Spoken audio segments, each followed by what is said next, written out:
जी, क्या कहना चाहेंगे? मैं मीरपुर में पढ़ती हूँ, जीएनएम का कोर्स कर रही हूँ मिम्स मेडिकल इंस्टीट्यूट में।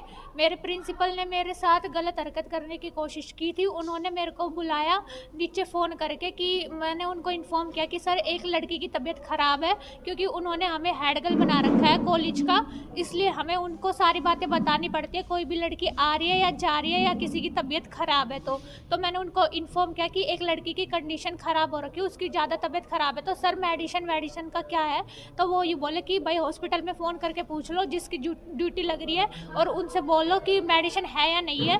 तो मैंने उनको फ़ोन किया, तो मैं रास्ते में मेडिसिन लेने जा रही थी, तो मेरे को नहीं पता था कि वो आ रहे हैं। तो वो रास्ते में मेरे को खड़े हुए दिख गए। मैंने बोला कौन है। तब वो बोले अरे एक बार इधर आ, मुझे तुझसे कुछ बात करनी है। उनके हाथ में कुछ सामान वगैरह था, तो वो बोले तू जा तो रही है तो ये भी लेते जाना। तो फिर उसके बाद मैंने जैसे ही उनको बोला ना कि सर ठीक है मैं ले जाऊंगी, सामान तो आप दे दो। जैसे ही मैं उनके पास गई तो मुझे स्मेल सी आई कि उन्होंने ड्रिंक वगैरह कर रखी है। जब मैंने उनको बोला ना कि सर सामान दे दो, तो उन्होंने मेरी गुद्दी वगैरह पकड़ ली, और फिर मैंने उनको छुड़वाने की कोशिश की तो उन्होंने मेरे हाथ पकड़ लिए दोनों और अब्यूजिंग वर्ड यूज़ किए। और फिर उसके बाद बोले कि अगर तूने किसी को ये बात बताई तो मैं तेरे घर वालों को तेरा काला चिट्ठा ये सब कुछ बता दूंगा, ये है वो है। फिर उसके बाद अब्यूजिंग वर्ड यूज़ करके बोले कि तेरा करियर बर्बाद कर दूंगा, तू किसी को कुछ भी नहीं बताएगी। फिर उसके बाद मैंने जैसे तैसे करके मैं भाग गई वहाँ से। फिर उसके बाद मैंने ऊपर आके मेरी जो फ्रेंड थी दो, उनको बताया। मैंने हॉस्टल में किसी को भी नहीं बताया था उन दो लड़कियों के अलावा, और उन लड़कियों को सारी बात पता था। उसके बाद मैं डर गई थी कि उसने करियर की धमकी दी थी ना, इसलिए।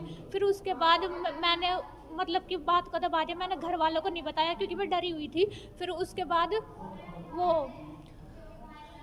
उसके बाद उन्होंने फ़ोन किया मेरे पास, कल फ़ोन किया था। फिर उसके बाद मैंने सारी रिकॉर्डिंग की है, मेरे पास प्रूफ है सब चीज़ों के कि जब जब उन्होंने मेरे पास फ़ोन किया है, उनके स्क्रीनशॉट है, वीडियो है, और उनके खिलाफ सबूत भी है कि हाँ भाई ये इंसान गलत है।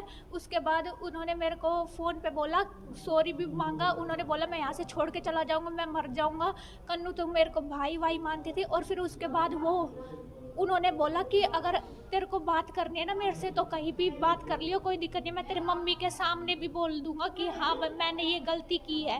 फिर उसके बाद मैंने बोला मेरे को आपसे कोई मतलब नहीं है, मैं पुलिस स्टेशन में ही अगले दिन आपसे बात करूंगी, जो भी बात होगी वहीं पे होगी, मैं आपसे कोई बात करना नहीं चाहती, मेरा आपसे कोई मतलब नहीं है। उसके बाद उन्होंने बोला कि ठीक है। तो फिर उसके बाद मेरी फ्रेंड ने मेरे को सजेस्ट किया तू फ़ोन कर और बोल उनको कि आप मेरी मम्मी से सारी बात बता दो। तो मैंने उनको बोला कि सर आप बोल रहे थे ना कि हाँ मेरी मम्मी को सारी बात बता दोगे, आपने जो जो हरकत मेरे साथ की है। तो फिर उसके बाद जब मैंने दोबारा फ़ोन किया तो वो पलट गए अपनी बात से। वो बोले कि अरे मैंने क्या हरकत कर दी, क्या कर दिया।